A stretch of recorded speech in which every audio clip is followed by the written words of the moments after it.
Olá, pessoal, boa tarde, tudo bem com vocês? Eu espero que sim. Dando sequência à videoaula de hoje, agora com a correção das questões que se encontram entre as páginas 37 a 39, ok? Vamos lá, vamos dar início, começando com aplicando seu conhecimento. Observa aqui, você vai fazer uma parte desses exercícios no caderno. Ok, pessoal? Olha aqui. Então, vamos lá. Primeira questão. Leia o micro-roteiro ao lado para responder as questões de 1 a 6. Se despiu daquela coisa velha que mal lhe deixava respirar, andar, correr e sentir. Se despiu do passado guardado no armário, voltou a sorrir. Então, vamos lá.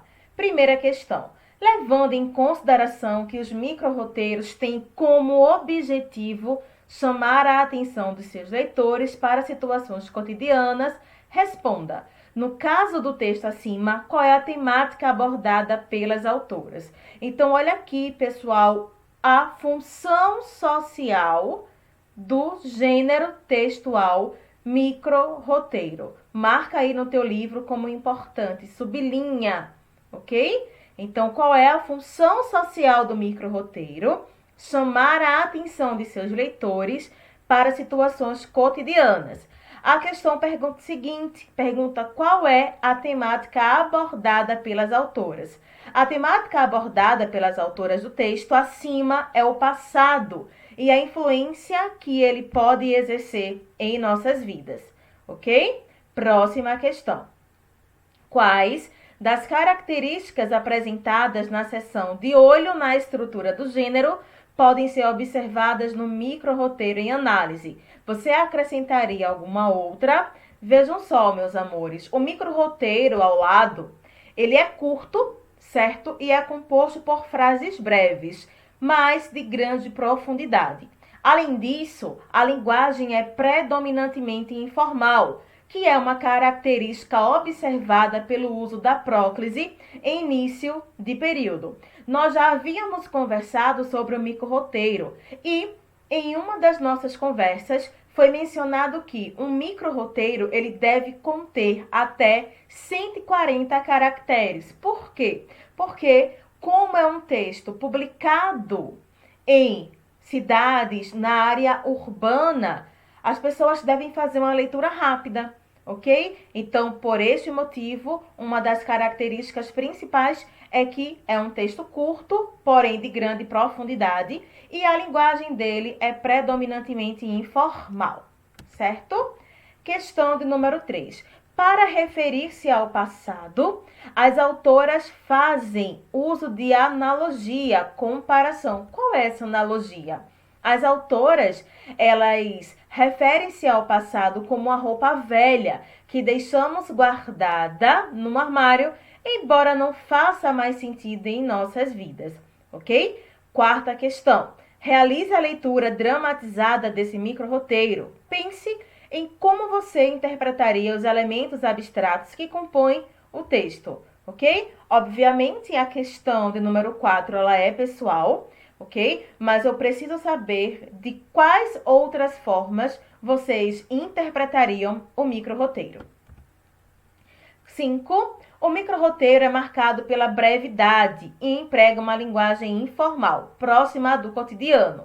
Indique 2 exemplos. Olha aqui, outro tópico que nós também devemos marcar como importante. O micro-roteiro ele é marcado pela brevidade. Sublinha aqui, por gentileza.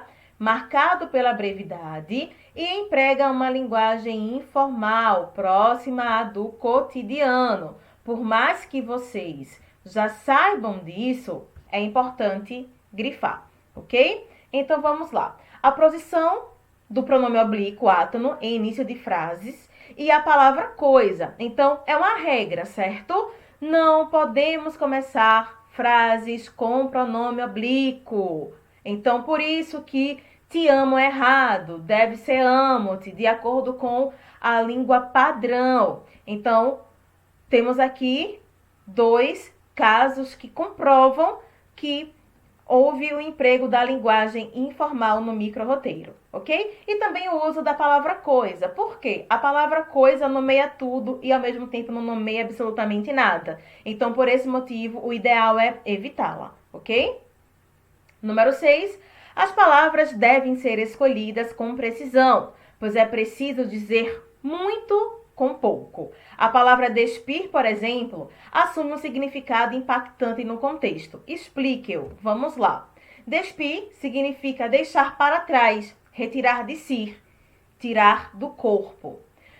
Letra B. Normalmente, o termo despir, empregado em sentido literal, tem qual significado? Você considera que houve uma quebra de expectativa em relação ao seu sentido? Vamos aqui, pessoal, na letra B. Em seu uso denotativo, essa palavra significa desnudar-se, desvestir-se. Houve uma quebra de expectativa, pois a palavra ganha outra dimensão conforme avançamos na leitura, ok? Deixa eu só sair daqui para continuar.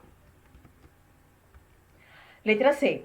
A profundidade da palavra consiste em seu uso no sentido literal ou figurado.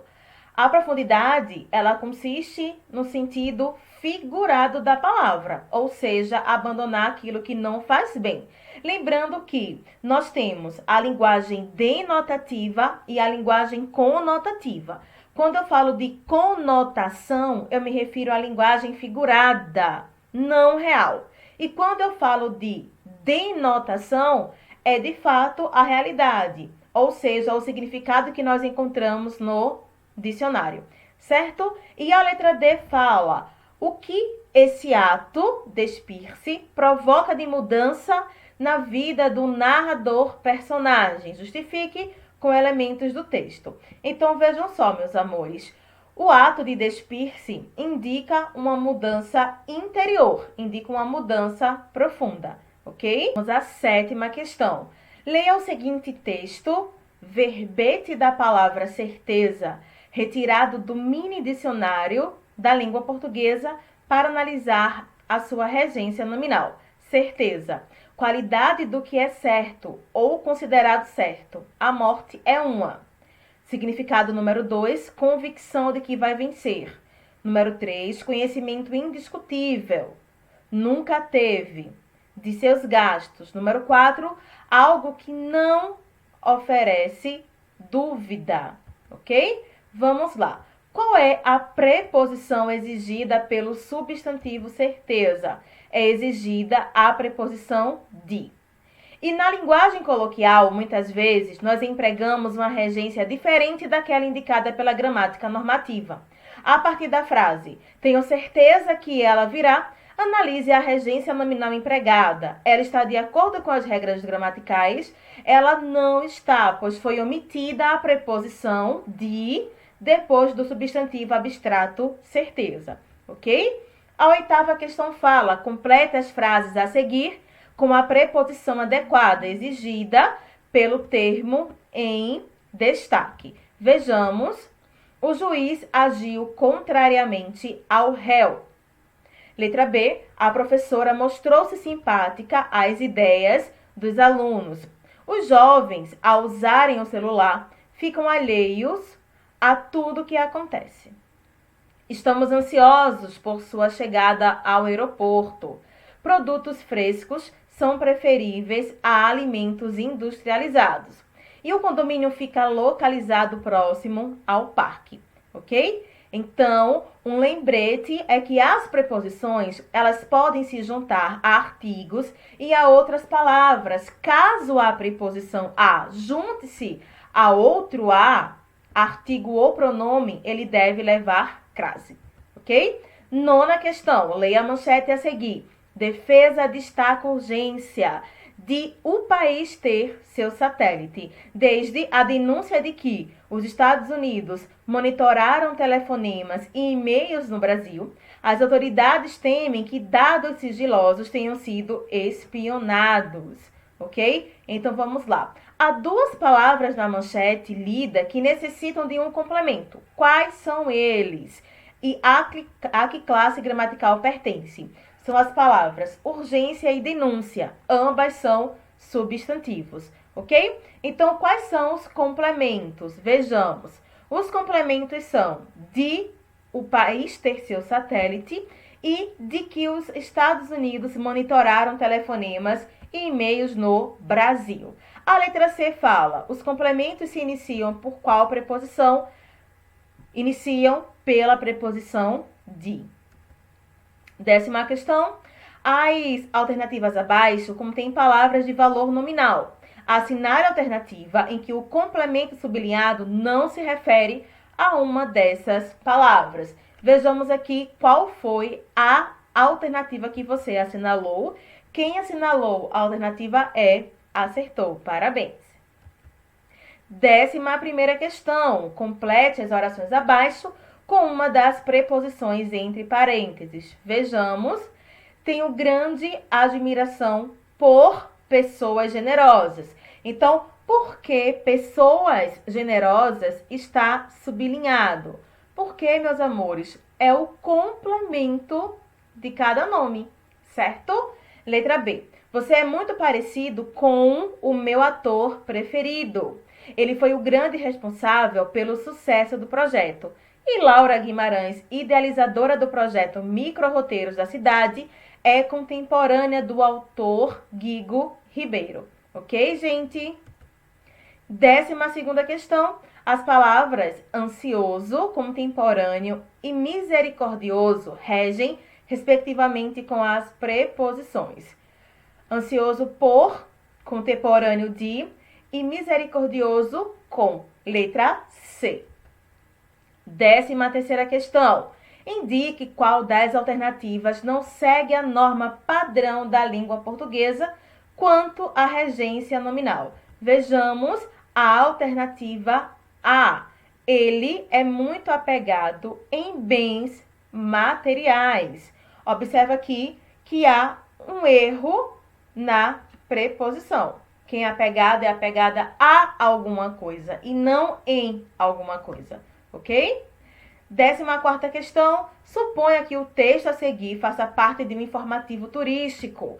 Para que o texto esteja redigido em conformidade com a norma padrão, preencha as lacunas com preposições adequadas. Vejamos. Os interessados em conhecer a Ilha Fiscal devem se dirigir ao centro histórico da cidade, onde está o Espaço Cultural da Marinha. As embarcações têm partida do centro histórico. Ao desembarcarem, serão conduzidos à ilha. Observa que aqui nós temos o acento grave formando a crase, para uma visita monitorada com duração de aproximadamente 2 horas, ok? Meus amores, até a próxima aula. Eu espero muito que tenham gostado, que tenham acertado o máximo de questões. Espero por vocês lá no Instagram, @oxigé.professora. Não deixa de participar. Tchau, tchau.